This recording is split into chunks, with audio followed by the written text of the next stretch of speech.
Okay, so my task is to talk about social impact of the arts.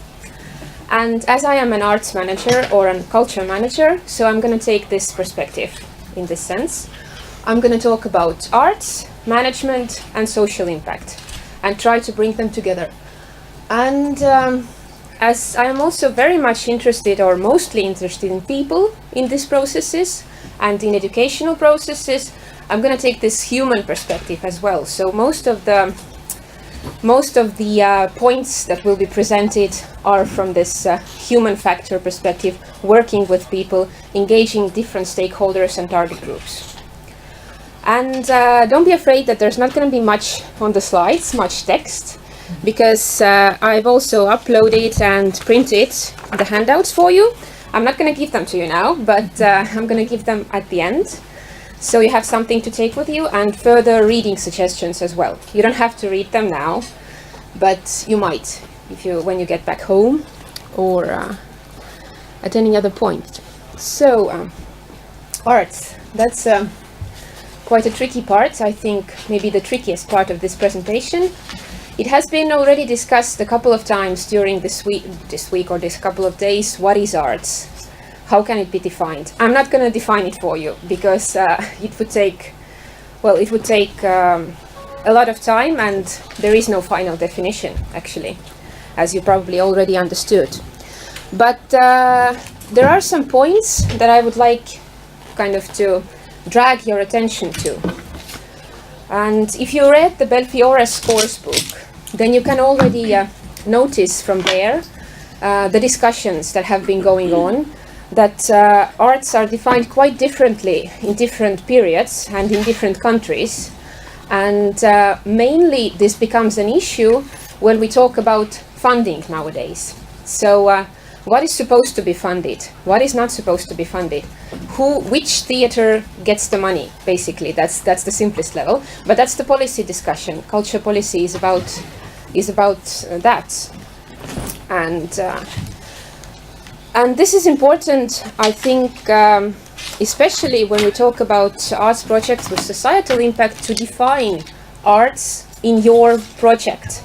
So whatever the definition is, you as an arts manager or as manager, your artist and your team, you have to define what is arts in this project. How do you approach it? How do you deal with it? So that everybody else, your target groups, the policymakers, the sponsor, they understand what you mean by arts in your project and what you don't mean by arts. So is it high arts? Is it popular arts? Is it, well, I wouldn't get there, but because I don't know about this here, but is it arts of eating, arts of talking, or any other type of arts? So, be aware that there are very many definitions, and you have to be quite precise what you are talking about and what you are dealing with. Do you recognize those two ladies? Well, not personally, but the image, the swans from the Swan Lake, the black one and the white one. So why they are here actually is because when we talk about arts, it's so controversial that even in one piece or in one product, may it be theater or a book or a painting or a ballet, you can get different understanding of values, different concepts, different figures. So some of the audience might sympathize to the black swan, who is this kind of evil, very energetic lady, and the other part of the audience sympathizes to the white swan, who is this nice, kind of friendly, and they're quite different and opposite. And you have to be aware that even if you define art for your project as a manager, the audience who comes there, they understand it in their own way, and they relate to different things than you might do. So this is, you see, as an arts manager, you're in quite a tricky position, because you cannot only consider what you think or what you like, but you have to consider the others. It's a bit like, it's a bit like climbing the trees. Like you have the trees here, so you are climbing a tree, and you have your mom and your brother and someone else standing down, like on the ground, and they're all looking up and giving different suggestions to you. Like your mom is saying, no, don't get higher. And your brother is saying, or sister, like, yeah, get up there. And someone else might be calculating how much would it cost to fix your leg when you break it. So, and you as a manager, you're looking down and you're thinking, whom should I listen to? But actually you should make your own decisions, but be aware that they are standing down there and giving you suggestions. And again, we could argue here that a lot of artists do art just for art's sake. So there is no social impact or there is no educational impact. And they claim that they do, and it's okay. But actually, again, I think an interesting point is that an artist is also part of the society, whether he wants or she wants it or not. So in a way, this reflection of society and the processes of the society and everything that's happening around is in this work. And of course, the society will take the work and put it into context anyway, like a book. When you write a book, it's finished, it's published, and you cannot control how the reader will understand it. So in a way, arts are part of the society, whether the artist wants it or not. And now we're taking not the art for art perspective, but arts and education perspective. So this is one of the perspectives that have been actually part of a lot of the cases, like with basically of all of the cases, I would say, in one way or another, educating children or older people or immigrant people and so on. And this is an aspect that is quite close to my heart as well, because my interests, as I said, are education, experiential learning, more precisely, like learning by experience, and arts. And I try to bring them together in my PhD. So experiencing arts and becoming not a better community, but closer community and integrating. So that's why this is quite close to my heart. And you might wonder why there's a part of the guy, I guess, with a tie. It was just funny that I was putting those key points, and the first thing that you get when you Google professionalism, you get those ties, the guys and the women in those office suits. And it's funny because you can be professional as a builder, as an artist, as whoever, but you always get those guys in the ties. So yeah, but artists as well are professional, and the managers are professional. And I think that here it is quite important to think about this and to distinguish the roles of the artist and of the arts manager in the process of a project making. And a lot of, as you will later on, you could read that a lot of researchers in culture management, like Milena Dragicevic and Corina Schuteau and so on, they have discussed the importance of a manager stepping out of the artistic process, basically, and letting the artist do what the artist does. So, as we were also discussing, what is it in our group, for instance, what is it about arts that is so special? Why is replica an art or isn't it? Is a plaster cast museum, is it art or not? So I think that the main why we are discussing is that there's always a unique idea or a creative idea in the artistic process, and that's what the artist does. He has or she has an idea which he or she brings to life. So, and if there is no unique idea, if that's a copy, is that art? I don't know. So that's kind of a question. And if a manager makes an artist do a project for some reason, then I think it's not quite ethical in that sense. So you have to be on the fair basis that the artist agrees to do a project with a social impact or a project that you suggest, and you as a manager, you manage the project, but you don't really interrupt each other's work in that sense. Yeah, because we have also different expertise, and it has actually been studied that the audience of the audience of a certain artistic piece, or let's say theatrical piece, also considers the artist more professional than they are, which is absolutely normal. I mean, the audience comes to look at the professional performance, but the audience doesn't want to be treated as stupid. So basically, we all have different expertise, and your audience members also have their own expertise, and we should respect each other in that sense. And the expertise of the audience should not be underestimated. We shouldn't think that they don't understand art because they're not artists or stupid. And yes, we have certain expectations towards each other, and of course the society has certain expectations toward us. And as managers dealing with those projects with social impact, we have expectations of the politicians, expectations of our funders, if we have other funders, expectations of the artists. So we have very many expectations to fulfill and navigate, and very many languages to speak. Like yesterday, for instance, Beatrice was talking about the cash flows and so on. Like some of the things are very familiar, but we call it differently in culture management. We call it own income or earned income and so on. So we actually understand each other, but we speak different languages. And I think it's also an interesting thing to think about.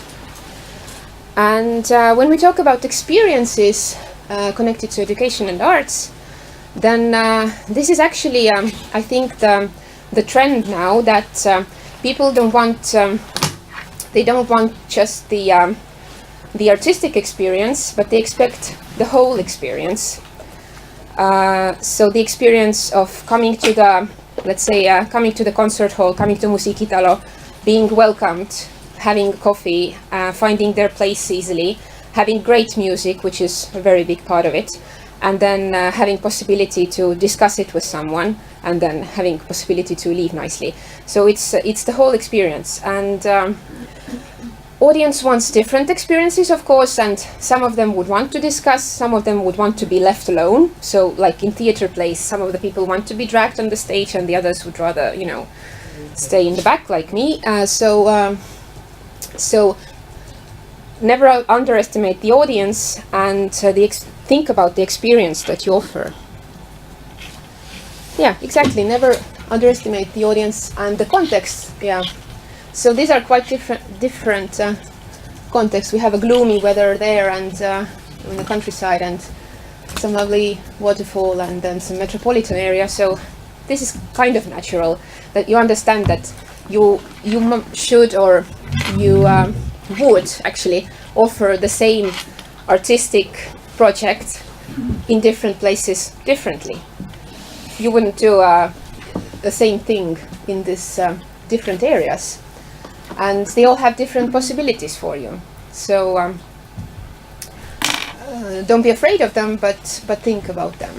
And where would actually, if you would be an arts manager, you would do an arts project. Which kind of location would you choose? Any preferences? The city.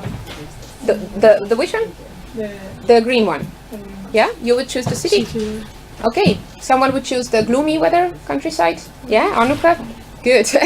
So you see, you have different choices and different possibilities, and no context or no location is bad as such. It's what you make of it, and what do you make of the people, and how you connect to them. So, but be aware also, like I showed in one of the slides, this black swan and white swan, and not all of you knew it. It's actually kind of, you know, as a manager, you should think that people have different backgrounds. So when you offer also an artistic project, or when you organize it, you're part of it, you should be aware that people who are on your team, or people who come to look at it, they have different backgrounds. So you might think something is really obvious, but actually they don't know this metaphor, for example, and then you're in trouble. So, this is something to think about, that the background that the people bring into when they come to your performance or to your artistic work, the backgrounds are different.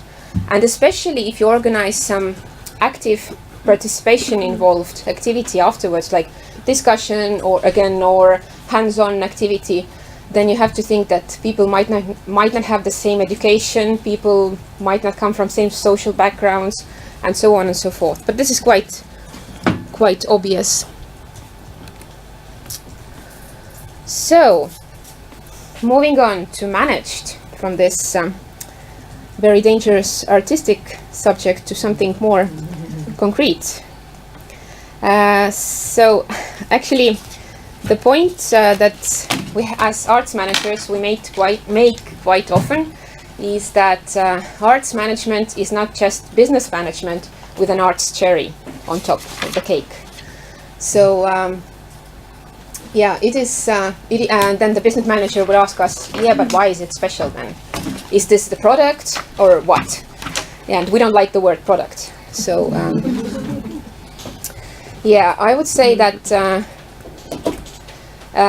it's hard to pin it, but you have this gut feeling that it's different. And it's a lot about communication and people and getting along with people and actually mediating on or translating. You are between the artist and the audience and other stakeholders, and you're trying to translate everyone to everyone. So speak different languages, have 10 hands, and get them all together, work them so that they work together in a nice way. So you're like a shadow person maybe, but you're kind of invisible, but if everything works nicely, then you're invisible. You know, I don't know how many of you have seen the managers actually at the theater or at the music event when you're attending. You don't see a manager. You don't know who the manager is maybe, unless they're presented in the end. But basically, if everything works, you don't see the manager. But if something is wrong, then the manager is running around with wires and stuff. Yeah, so this is very important, no matter the whether it's an arts project, what kind of art project it is, but sharing the vision and language mainly with the people who are on your team, because you rarely work alone as a manager. I mean, you usually have a team, or at least you have the artist or artists to talk to, or a designer, or I mean, I use artist in the widest term possible. So, and it is important that you don't think always or all the time about where we are trying to get. So how big should be the social impact of our project? How many jobs should we create? We only think about that.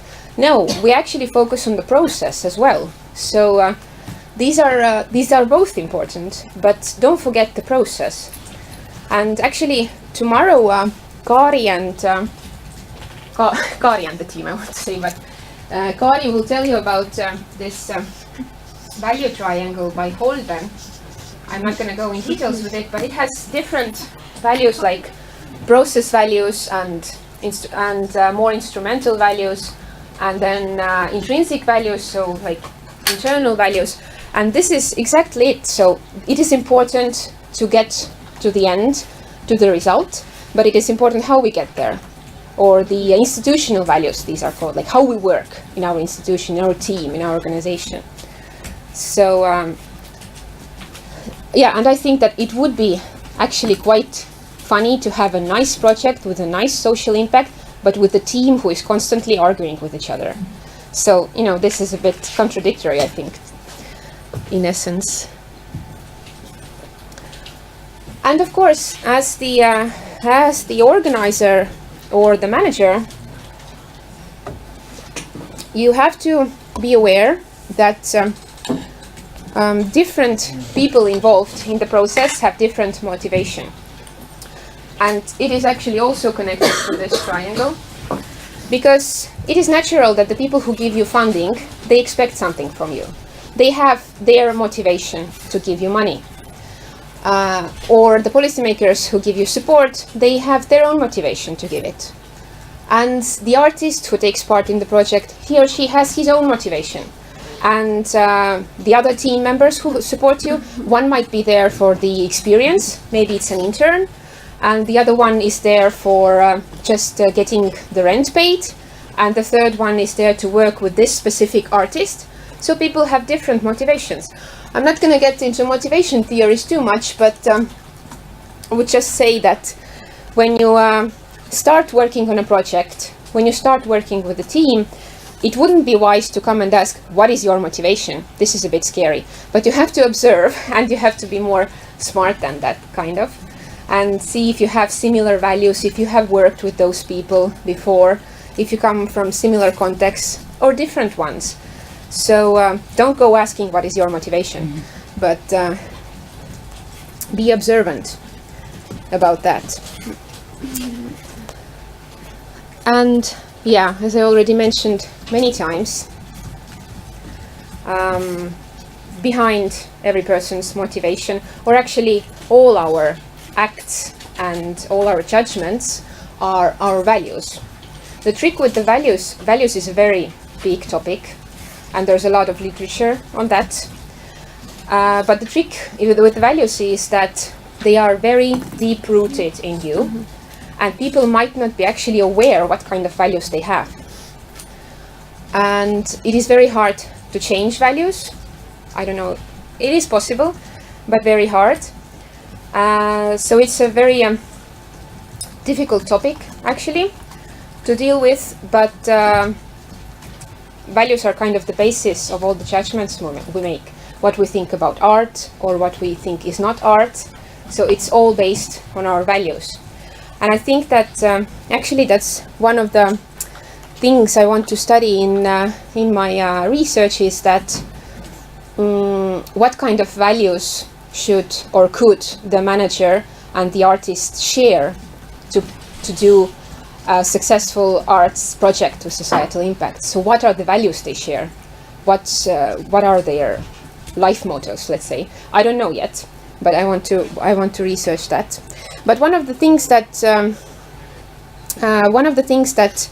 actually not crossed my mind, but what I noticed reading those articles that were provided by other lectures and further on, was that there is a lot of audience research going on, and actually there is an interesting connection between what the artist thinks is quality and quality in art, and what the audience thinks is quality. So they are quite different. Yeah. So it's a bit like the audience wants the whole experience, not just the artistic one, and the artist is only going for doing professional good art. So the values of the audience about the quality are quite different from those of the artist, which doesn't mean they would look at any, well, I wouldn't say crap, but any bad, low quality production. I mean, that is technically doesn't work and so on. But these are quite different.